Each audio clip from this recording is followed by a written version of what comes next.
ಎಲ್ರಿಗೂ ನಮಸ್ಕಾರ. ಡೇ 7 ಮತ್ತೆ ಡೇ 8 ಸ್ವಲ್ಪ ಲೇಟ್ ಆಗಿ ಹಾಕ್ತಾ ಇದ್ದೀನಿ. ಯಾಕಂದ್ರೆ ನಾನು ಡೇ 7 ಮತ್ತೆ ಡೇ 8 ವಿಡಿಯೋ ಎಡಿಟ್ ಮಾಡೋ ಪರಿಸ್ಥಿತಿಲಿ ಇರ್ಲಿಲ್ಲ. ಸೊ ಇವತ್ತು ನಾನು ಡೇ 7 ಮತ್ತೆ ಡೇ 8 ಎರಡರದನ್ನು ಹಾಕ್ತೀನಿ. ಬಟ್ ಡೇ 7 ಬಂದು ಮಾರ್ನಿಂಗ್ ರೊಟೀನ್ ಮಾತ್ರ ಹಾಕ್ತಾ ಇದ್ದೀನಿ. ಯಾಕಂದ್ರೆ ಆಫ್ಟರ್ನೂನ್ ಮತ್ತೆ ಈವ್ನಿಂಗ್ ನಾನು ಮನೇಲಿ ಇರ್ಲಿಲ್ಲ. Due to some reasons I went out. ಅದಕ್ಕೋಸ್ಕರ ಡೇ 7 ಮಾರ್ನಿಂಗ್ ರೊಟೀನ್ ಆಗ್ತಾ ಇದ್ದೀನಿ. ಆಫ್ಟರ್ನೂನ್ ಗೊತ್ತಿದೆ ಅಲ್ವಾ, ಕರ್ಡ್ ರೈಸ್ ಕಂಪಲ್ಸರಿ. ಇವತ್ತು ಅಂದ್ರೆ ನಾನು ಡೇ 7 ತಗೊಂಡಂತಹ ವಾಟರ್ ಬಂದು ಲೆಮನ್ ವಾಟರ್. ಹಾಫ್ ಲೆಮನ್ ನ 2 ಸ್ಲೈಸ್ ಮಾಡಿ ನಾನು ಅದನ್ನ 1.5 ಗ್ಲಾಸ್ ಆಫ್ ವಾಟರ್ ನಲ್ಲಿ ಹಾಕಿ ಬಾಯ್ಲ್ ಮಾಡಿ ಅದನ್ನ ಸ್ಟ್ರೈನ್ ಮಾಡಿ ಕುಡ್ದಿದ್ದೆ. ಆಫ್ಟರ್ನೂನ್ ನಾನು ಟೆಂಪಲ್ಗೆ ಹೋಗಿದ್ದೆ. ಟೆಂಪಲ್ ಅಲ್ಲಿ ಪ್ರಸಾದ ತಿಂದ್ಬಿಟ್ಟು, ಪ್ರಸಾದ ಅಂದ್ರೆ ಸ್ವಲ್ಪ ಸಿಹಿ ಪೊಂಗಲ್ ಮತ್ತೆ ಒಂದ್ ಸ್ವಲ್ಪ ರೈಸ್ ಸಾಂಬಾರ್ ತಿಂದಿದ್ದೆ. ಅದಾದ ನಂತರ ಒಂದು ಫ್ರೂಟ್ ತಿಂದಿದ್ದೆ ಅಷ್ಟೇನೆ. ಈವ್ನಿಂಗ್ ನಾನು ಊಟ ತಿಂದಿಲ್ಲ, ಸೊ ಅದು ನಾನು ಸ್ಕಿಪ್ ಮಾಡಿದೆ. ನನಗೇನೋ ರೀಸನ್ ಇತ್ತು, ಅದಕ್ಕೋಸ್ಕರ ನಾನು ಸ್ಕಿಪ್ ಮಾಡಿದೆ. ನೀವು ಸ್ಕಿಪ್ ಮಾಡಬೇಡಿ. ನೀವು ಮುದ್ದೆ ಸಾಂಬಾರ್ ಅಥವಾ ರೈಸ್ ಸಾಂಬಾರ್, ದಾಲ್ ಸ್ವಲ್ಪ ಜಾಸ್ತಿ ಇರಲಿ. ಏನಾದ್ರು ಸೈಡ್ಸ್ ಲೈಕ್ ಸೈಡ್ಸ್ ಅಂದ್ರೆ ವೆಜಿಟೇಬಲ್ಸ್. ನಾನು ಯಾವಾಗಾದ್ರೂ ಸೈಡ್ಸ್ ಅಂತ ಹೇಳ್ತಾ ಇದ್ದೀನಿ ಅಂದ್ರೆ ನೀವು ವೆಜಿಟೇಬಲ್ಸ್ ಅಂತ ಅರ್ಥ ಮಾಡ್ಕೊಳ್ಬೇಕು. ಆ ವೆಜಿಟೇಬಲ್ಸ್ ಆಗಿರ್ಬೋದು, ಅಥವಾ 1 ಗ್ಲಾಸ್ ಬಟರ್ ಮಿಲ್ಕ್, ಜೀರಿಗೆ ಪುಡಿ ಹಾಕೊಂಡು 1 ಗ್ಲಾಸ್ ಬಟರ್ ಮಿಲ್ಕ್ ಕುಡೀರಿ. ಇಲ್ಲಾಂದ್ರೆ 1 ಗ್ಲಾಸ್ ಹಾಲು ಕುಡಿದು ಮಲ್ಕೊಳ್ಳಿ. ನೈಟ್ ಟೈಮ್ ಯಾವಾಗಲೂ ಲೈಟ್ ಫುಡ್ ತಗೋಬೇಕು, ಹೆವಿ ಫುಡ್ ಬೇಡ.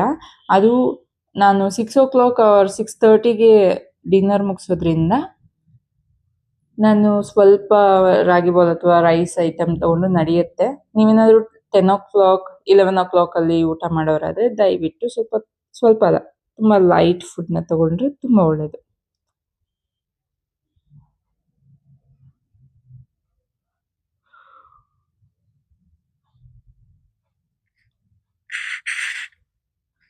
ಅದಾದ ನಂತರ ಮಾರ್ನಿಂಗ್ ಲೆಮನ್ ವಾಟರ್ ಕುಡಿದ್ಮೇಲೆ ಪ್ಲಾಂಕ್ ಡೈಲಿ ಒಂದೊಂದು ಎಕ್ಸಸೈಸ್ ಆಡಪ್ ಆಗ್ತಾ ಹೋಗುತ್ತೆ. ಪ್ಲಾಂಕ್ ಮಾಡೋದ್ರಿಂದ ನಮ್ಮ ಬಾಡಿಲಿ ತುಂಬಾ ಮಸಲ್ಸ್ ಟೈಟ್ ಆಗುತ್ತೆ, ಲೂಸ್ ಮಸಲ್ಸ್ ಎಲ್ಲ ಟೈಟ್ ಆಗುತ್ತೆ. ಸೊ ತುಂಬಾ ಒಳ್ಳೆ ಎಕ್ಸಸೈಸ್ ಅದು. ನಿಮಗೆ ರಿಸಲ್ಟ್ 30 days ಅಲ್ಲಿ ಎಷ್ಟು ಮಟ್ಟಿಗೆ ಅಂದ್ರೆ ನೀವೇ ಫುಲ್ ಶಾಕ್ ಆಗಿಬಿಡ್ತೀರಾ. ನಿಜವಾಗ್ಲೂ ಇಷ್ಟೊಂದು ಬಾಡಿಯಲ್ಲಿ ಚೇಂಜಸ್ ಆಗಿದೆಯಾ ಅಂತ ಹೇಳ್ಬಿಟ್ಟು. ಯಾಕಂದ್ರೆ ಕೋರ್ ಫುಲ್ಲು ಟೈಟ್ ಆಗುತ್ತೆ. ಕೋರ್ ಅಂದ್ರೆ ಹೊಟ್ಟೆ ಭಾಗ ಏನಿದೆ ಅದು ಫುಲ್ಲು ಟೈಟ್ ಆಗಿ ಫೀಲ್ ಆಗುತ್ತೆ. ನೀವೇ ಜಾಸ್ತಿ ತಿನ್ಬೇಕು ಅಂತ ಅನ್ಕೊಂಡ್ರು ನೀವು ತಿನ್ನಕ್ಕಾಗಲ್ಲ. ನಿಮ್ಮ ಬಾಡಿಗೆ ಎಷ್ಟು ಬೇಕೋ ಅಷ್ಟೇ ನಿಮ್ಮ ಬಾಡಿಗೆ ತಗೊಳುತ್ತೆ. ಆಮೇಲೆ ನಿಮ್ಗೆ ಸಾಕು ಅಂತ ಅನ್ಸುತ್ತೆ. ನೀವೇ ತಿನ್ನೋದು ರೆಡ್ಯೂಸ್ ಆಗ್ತಾ ಹೋಗ್ತಿರುತ್ತೆ. ನೀವು ತಿಂತಾ ಇದ್ದಿದ್ದ ಅಮೌಂಟ್ಗೂ ನೀವು ಇವಾಗ ತಿಂತಾ ಇರೋ ಅಮೌಂಟ್ ಇದು ಪ್ರಪೋರ್ಷನ್ಗೂ ಗೊತ್ತಾಗ್ತಾ ಹೋಗುತ್ತೆ ನಿಮ್ಗೆ ಡೈಲಿ. ಯಾರಾದ್ರೂ ಇವತ್ತು ಫಸ್ಟ್ ಟೈಮ್ ನನ್ನ ವಿಡಿಯೋಸ್ ನೋಡ್ತಾ ಇದ್ರೆ ದಯವಿಟ್ಟು ಹೋಗಿ ನನ್ನ ಯೂಟ್ಯೂಬ್ ಚಾನಲ್ನಲ್ಲಿ ಫಸ್ಟ್ 6 days ಏನಿದೆ ಆ ವಿಡಿಯೋಸ್ ಎಲ್ಲ ನೋಡಿ ಅಂತ ಹೇಳ್ತಾ, 7th day 8th day ವರ್ಗೂ ಕಾದಿ ಇವತ್ತು ವಿಡಿಯೋಸ್ ನೋಡ್ತಾ ಇರೋರಿಗೆ ಕಂಗ್ರಾಟ್ಸ್. ನೀವು ನಿಜವಾಗ್ಲೂ ತುಂಬಾ ಚೆನ್ನಾಗಿ ಮಾಡ್ತಾ ಇದ್ದೀರಾ. ಕಂಟಿನ್ಯೂ ಮಾಡಿ. ಬರೀ ನೋಡೋದು ಮಾತ್ರ ಅಲ್ಲ, ಫಾಲೋ ಸಹ ಮಾಡಿ. ಐ ಮೀನ್ ನನ್ನನ್ನೇ ಫಾಲೋ ಮಾಡಿ ಅಂತ ಅಲ್ಲ, ನೀವು ಅದನ್ನ ಮಾಡಿ. ಅಂದ್ರೆ ನಾನು ಡ್ರಿಂಕ್ಸ್ ಏನು ಹೇಳ್ತೀನಿ ಅದು ಎಕ್ಸಸೈಸ್ ಆಗಿರ್ಬೋದು, ಮತ್ತೆ ಫುಡ್ ಪ್ರಪೋರ್ಷನ್ಸ್ ಏನು ಹೇಳ್ತೀನಿ ಅದು, ಪ್ರೋಟೀನ್ಸ್ ಆ್ಯಡ್ ಅಪ್ ಮಾಡ್ಕೊಳ್ಳಿ. ಇದನ್ನೆಲ್ಲ ನಾನು ಪ್ರತಿದಿನ ಹೇಳ್ತಾ ಇರ್ತೀನಿ. ನೀವು ಅದನ್ನೆಲ್ಲ ಮಾಡಿ. ಯಾಕಂದ್ರೆ ನೀವು ಜಾಸ್ತಿ ಪ್ರೋಟೀನ್ಸು ವೆಜಿಟೇಬಲ್ಸು ಇದನ್ನ ಆ್ಯಡ್ ಅಪ್ ಮಾಡ್ಕೊಳ್ಳೋದ್ರಿಂದ ಏನಾಗುತ್ತೆ, ಸ್ಟಾರ್ಚ್ ಮತ್ತೆ ಕಾರ್ಬ್ಸ್ ಏನಿದೆ ಅದರದ್ದು ಅಮೌಂಟ್ನ ರೆಡ್ಯೂಸ್ ಮಾಡ್ತಾ ಹೋಗ್ತೀರಾ. ಅದೆಷ್ಟಿದೆ ಇವಾಗ 1 ಬೌಲ್ ತಿಂತಾ ಇರೋರು 75% ಆಫ್ ದ ಬೌಲ್ ತಿಂತೀರಾ, ಇನ್ನು ಮಿಕ್ಕಿದ ವೆಜಿಟೇಬಲ್ಸ್ ತಿಂದಿರ್ತೀರಾ. ಹಾಗೆ ರೆಡ್ಯೂಸ್ ಆಗ್ತಾ ಹೋಗುತ್ತೆ. ಬಾಡಿಗೆ ತುಂಬ ಒಳ್ಳೆಯದು. ಗ್ಲೋ ಚೆನ್ನಾಗಿ ಬರುತ್ತೆ. ಬಾಡಿ ಫೇಸ್ ಗ್ಲೋ ಆಗಿರ್ಬೋದು, ಸ್ಕಿನ್ ಹೋಲ್ ಬಾಡಿ ಸ್ಕಿನ್ ತುಂಬ ಚೆನ್ನಾಗಿ ಗ್ಲೋ ಆಗುತ್ತೆ. ಟೈಟ್ ಮಸಲ್ಸ್ ಆಗಿರ್ಬೋದು ಎಲ್ಲ ತುಂಬ ಚೆನ್ನಾಗಿ ವರ್ಕ್ ಆಗುತ್ತೆ. ಇದು ವಾಲ್ ಸಿಟ್ ಗೊತ್ತಿದೆ ಅಲ್ವಾ? ವಾಲ್ ಸಿಟ್ ಬಂದು ನೀಸ್ಗೆ ತುಂಬ ಒಳ್ಳೆಯದು. ನಿಮಗೆ ತುಂಬ ಪೇಷನ್ಸ್ ಬೇಕು ಇದನ್ನೆಲ್ಲ ಮಾಡೋದಕ್ಕೆ. ಅದು ಡೈಲಿ ಮಾಡೋದ್ರಿಂದ ಏನಾಗ್ತಿರುತ್ತೆ, ಒಂದು 30 ಸೆಕೆಂಡ್ಸ್ಗೆಲ್ಲ ಸಾಕು ಅನ್ಸೋ ಥರ ಎಲ್ಲ ಫೀಲ್ ಆಗಿಬಿಡುತ್ತೆ. ಬಟ್ ಡ್ರಾಪ್ ಮಾಡಬೇಡಿ. ನಿನ್ನೆ ಇಷ್ಟೊತ್ತು ಮಾಡಿದ್ದೀನಿ ಅಂತ ಇವತ್ತು ಯಾಕಾಗಲ್ಲ, ನಾನು ಮಾಡೇ ಮಾಡ್ತೀನಿ ಅನ್ನೋ ಒಂದು ಕಾನ್ಫಿಡೆನ್ಸಲ್ಲಿ ಹೋಲ್ಡ್ ಮಾಡಿ. ಅಟ್ಲೀಸ್ಟ್ 1 to 2 ಸೆಕೆಂಡ್ಸ್ ಆದರೂ ನೀವು ನಿನ್ನೆಗಿಂತ ಇವತ್ತು ಜಾಸ್ತಿ ಹೋಲ್ಡ್ ಮಾಡಬೇಕು.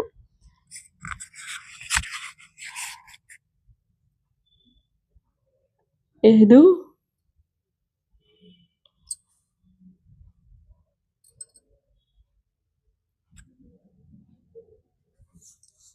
High knees.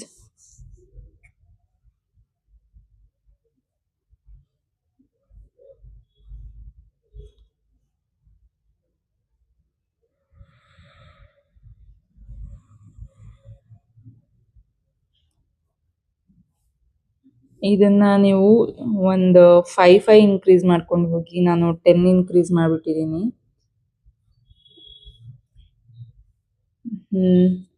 ಡೇ 6ಅಲ್ಲಿ 10 on each leg, but day 7ಅಲ್ಲಿ ನಾನು 20 ಮಾಡಿದ್ದೀನಿ. ನೀವು 5 ಬೇಕಾದರೆ ಆ್ಯಡಪ್ ಮಾಡ್ಕೊಂಡು ಹೋಗಿ. ಇದು ನ್ಯೂ ಎಕ್ಸಸೈಸ್ ಗೊತ್ತಿದೆ ಅಲ್ವಾ? ಇದನ್ನು ಮಾಡಬೇಕಾದ್ರೆ ಏನಿಲ್ಲ, ನಿಮ್ಮ 2 ಕೈಗಳು ನಿಮ್ಮ ಶೋಲ್ಡರ್ ಲೆವೆಲಲ್ಲಿ 90 ಡಿಗ್ರೀಸ್ಗೆ ಬೆಂಡ್ ಮಾಡಿಕೊಂಡು ವಾಲ್ಗೆ ಹೊರಗಿಸಿ ಇಟ್ಕೊಳ್ಳಿ. ವಾಲ್ಗೆ ಟಚ್ ಆಗ್ತಿರಬೇಕು ಫುಲ್ ಹ್ಯಾಂಡ್. ನೀವು ಮೇಲ್ ಮೂವ್ ಮಾಡಿ ಸ್ಟ್ರೈಟ್ ಮಾಡಿ ಮತ್ತೆ ಆ 90 ಡಿಗ್ರಿ ಆ್ಯಂಗಲ್ಗೆ ತರಬೇಕು. ಅಲ್ಲಿ ನೀವು ಆ ಥರ ಮೂವ್ ಮಾಡುವಾಗ ನಿಮ್ಮ ಹ್ಯಾಂಡ್ಸು ವಾಲ್ಗೆ ಟಚ್ ಆಗಿರಬೇಕು. ಬ್ರೇಕ್ಫಾಸ್ಟ್ ನಾನು ಹೇಳಿದಾಗೆ ಉಪ್ಮಾ ಮತ್ತು ಕರ್ಡ್ ತೊಗೊಂಡಿದ್ದೆ. ಅದಾದ ನಂತರ ಬನಾನಾ ಮತ್ತು ಗ್ರೌಂಡ್ನಟ್ ಮಿಡ್ ಮಾರ್ನಿಂಗಿಗೆ. ಅದಾದಮೇಲೆ ಹೇಳಿದ್ದೆ ಅಲ್ವಾ ಆಫ್ಟರ್ನೂನ್ ಮತ್ತು ನೈಟ್ ಏನು ತೊಗೊಂಡಿದ್ದೆ ಅಂತ ಹೇಳಿಬಿಟ್ಟು. ಇವಾಗ ನೆಕ್ಸ್ಟು ನಾನು ಡೇ 8 ತೋರಿಸ್ತಾ ಇದ್ದೀನಿ. ಡೇ 8ಅಲ್ಲಿ ನಾನು ಕುಡಿತಾ ಇರೋದು ಮೇಥಿ ವಾಟರ್, ಅಂದರೆ ಮೆಂತ್ಯ 1 ಸ್ಪೂನ್ ಮತ್ತು 1.5 ಗ್ಲಾಸ್ ವಾಟರ್ ಹಾಕ್ಬಿಟ್ಟು ಚೆನ್ನಾಗಿ ಕುದಿಸ್ಬಿಟ್ಟು, ಅದು ಸ್ವಲ್ಪ ಕಹಿ ಇರುತ್ತೆ ಅನ್ನೋ ಕಾರಣಕ್ಕೆ ನಾನು 1 ಗ್ಲಾಸ್ ಮಾಡ್ಕೊಂಡಿಲ್ಲ, ಇದನ್ನು 1/2 ಗ್ಲಾಸ್ ಅಷ್ಟು ಮಾಡಿಕೊಂಡು ಕುಡಿದಿದ್ದೀನಿ. ಸ್ವಲ್ಪ ಕಹಿ ಇರುತ್ತೆ, ಯಾಕಂದರೆ ನಾನು ಅದು ಕುಡಿಯೋ ಅಷ್ಟರಲ್ಲಿ ಸ್ವಲ್ಪ ಆರೋಗ್ಬಿಟ್ಟಿತ್ತು, ತಣ್ಣಗಾಗಿತ್ತು.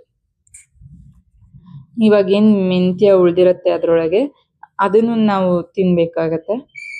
ಇದು ವಾಟರ್ ಏನಿದೆ ಅದನ್ನು ಕುಡಿದ ನಂತರ, ಅಥವಾ ಕುಡಿಯೋಕ್ಕೆ ಮುಂಚೆನೂ ತಿನ್ಬೋದು, ಕುಡಿದ್ಮೇಲೆ ತಿನ್ನಬೇಕು ಅಂತೇನಿಲ್ಲ, ತಿಂದ್ಬಿಟ್ಟು ಬೇಕಾದರೆ ಕುಡಿಬೋದು. ಸ್ವಲ್ಪ ಕಹಿ ಇರುತ್ತೆ, ಕುಡೀರಿ. ಸ್ವಲ್ಪ ಉಗುರು ಬೆಚ್ಚಗಿದ್ದಾಗ ಕುಡಿದ್ರೆ ನಿಮ್ಗೆ ಅಷ್ಟು ಕಹಿ ಗೊತ್ತಾಗಲ್ಲ. ನಾನು ಸ್ವಲ್ಪ ತಣ್ಣಗಾದ್ಮೇಲೆ ಕುಡಿತಾ ಇದ್ದೀನಿ, ಕಹಿ ಇರುತ್ತೆ.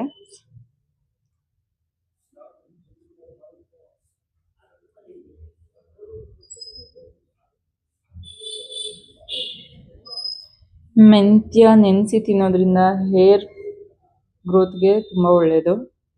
ಮತ್ತು ನಿಮಗೆ ಥೈರಾಯ್ಡ್ ಇಶ್ಯೂಸ್ ಇದ್ದರೆ ಅದು ರೆಡ್ಯೂಸ್ ಆಗುತ್ತೆ. ನೀವು ಡೈಲಿ ಬೇಕಿದ್ರೆ ಕನ್ಸ್ಯೂಮ್ ಮಾಡ್ಬೋದು.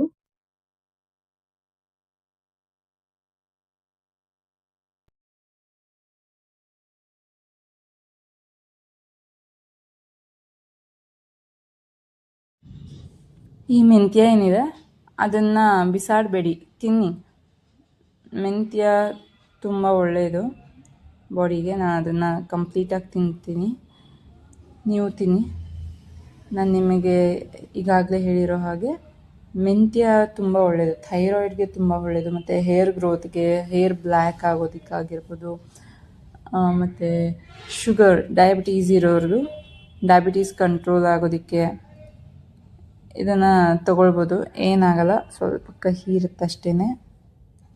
ಅದು ತಗೊಂಡಾದ ನಂತರ ನಾನು ಎಕ್ಸಸೈಸ್ ಮಾಡೋದಕ್ಕೆ ಸ್ಟಾರ್ಟ್ ಮಾಡಿದೆ. ಫಸ್ಟ್ ಮಾಡಿದ್ದು ಪ್ಲ್ಯಾಂಕ್ ಬಂದು ನಾನು previous day 1 minute 53 seconds 54 seconds hold ಮಾಡಿದ್ದೆ. ಬಟ್ ಅವತ್ತಿನ ನೈಟ್ ನಾನೇನು ತಿಂದೇ ಇರೋ ಕಾರಣಕ್ಕೆ ಡೇ 8ಅಲ್ಲಿ ನನಗೆ ಸ್ಟ್ಯಾಮಿನಾ ಅಷ್ಟು ಇರಲಿಲ್ಲ, ಹೋಲ್ಡ್ ಮಾಡೋದಕ್ಕಾಗಲಿಲ್ಲ.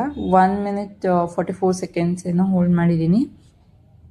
ನೀವು ರೆಡ್ಯೂಸ್ ಮಾಡಬೇಡಿ, ಯಾಕಂದರೆ ನೀವು ಫುಡ್ ತೊಗೊಂಡಿರ್ತೀರ.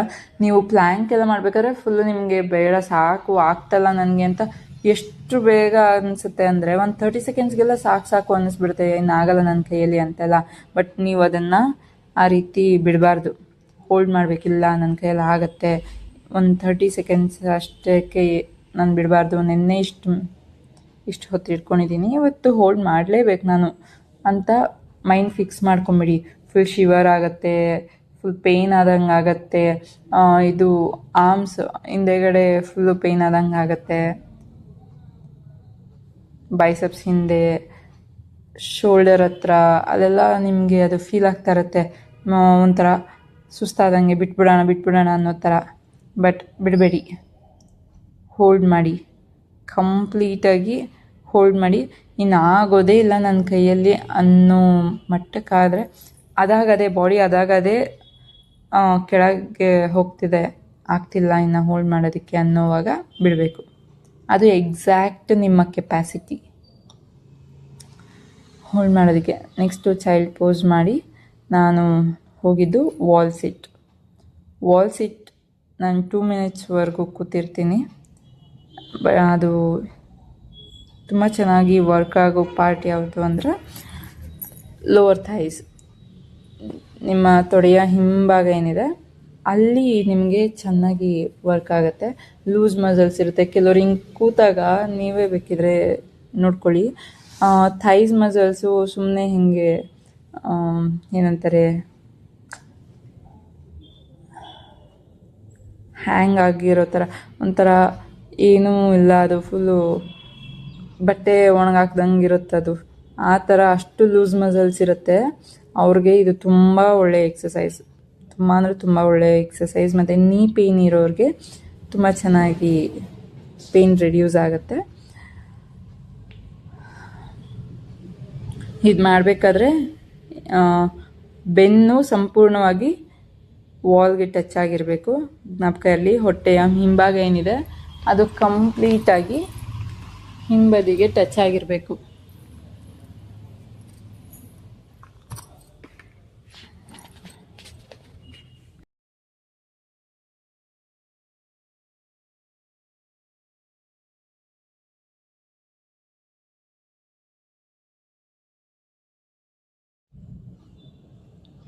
ನಂತರ ಈ ಎಕ್ಸಸೈಸ್ ಗೊತ್ತಿದೆ ಅಲ್ವಾ, ಹೇಗೆ ಮಾಡೋದು ಅಂತ ಹೇಳಿದ್ದೀನಿ day 7ನಲ್ಲಿ.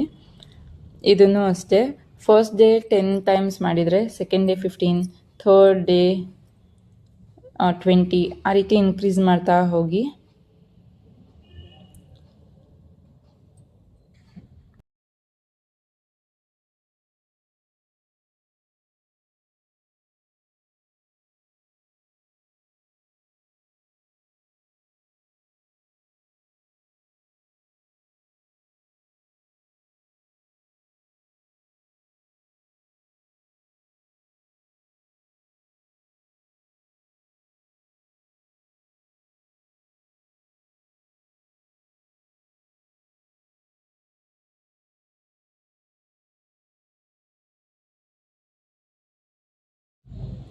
Next high knees,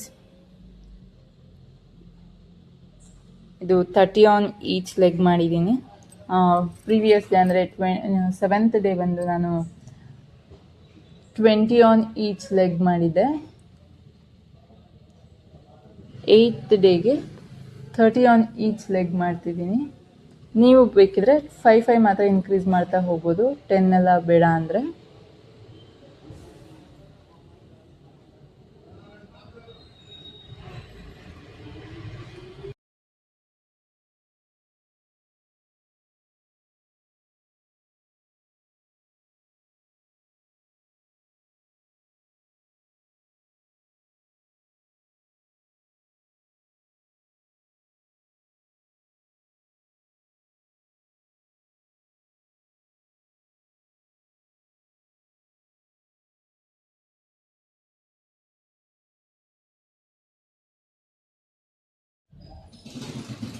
high knees ನಿಮಗೆ ಲೋವರ್ ಅಬ್ಡಾಮಿನಲ್ ಏನು ಕೆಳಭಾಗದ ಹೊಟ್ಟೆ ಇದೆ ಅದರಲ್ಲಿ ಇರುವಂತಹ ಫ್ಯಾಟ್ನ ರಿಡ್ಯೂಸ್ ಮಾಡುತ್ತೆ, ಅದಕ್ಕೋಸ್ಕರ ಅದು ಮಾಡೋದು. ಮತ್ತು ಇದು ಕ್ರಿಸ್ ಕ್ರಾಸ್ ಇದು ಸಹ ಅಷ್ಟೇ. ಇದನ್ನು ನಿಮಗೆ ಲವ್ ಹ್ಯಾಂಡಲ್ಸ್ ಏನಿದೆ ಅದನ್ನು ರಿಡ್ಯೂಸ್ ಮಾಡುತ್ತೆ, ಲೋವರ್ ಅಬ್ಡಾಮಿನಲ್ ಫ್ಯಾಟ್ ರಿಡ್ಯೂಸ್ ಮಾಡುತ್ತೆ. ನಿಮಗೆ ಪ್ಲ್ಯಾಂಕಲ್ಲೂ ತುಂಬ ಚೆನ್ನಾಗಿ ಎಫೆಕ್ಟಿವ್ ಆಗಿ ರಿಸಲ್ಟ್ ಸಿಗುತ್ತೆ. ಅದ್ರ ಜೊತೆ ಇದನ್ನು ಮಾಡ್ತಾ ಬನ್ನಿ.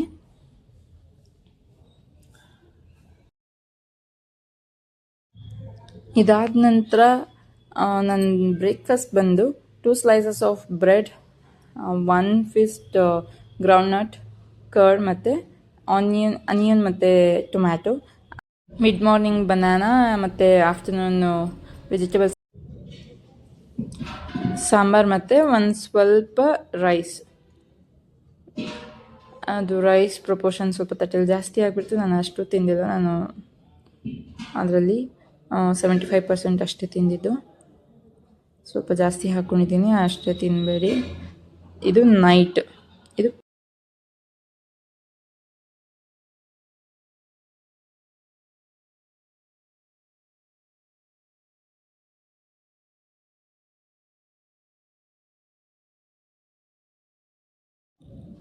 ಪರ್ಫೆಕ್ಟ್. ಇಷ್ಟೇ ಪ್ರಪೋರ್ಷನ್ ತಿನ್ನಬೇಕು. ಇದ್ರ ಜೊತೆ ಏನಾದರೂ ಪ್ರೋಟೀನ್ ಆ್ಯಡಪ್ ಮಾಡೋ ಹಾಗಿದ್ರೆ ಮಾಡ್ಕೊಳ್ಬೋದು. Thanks for watching.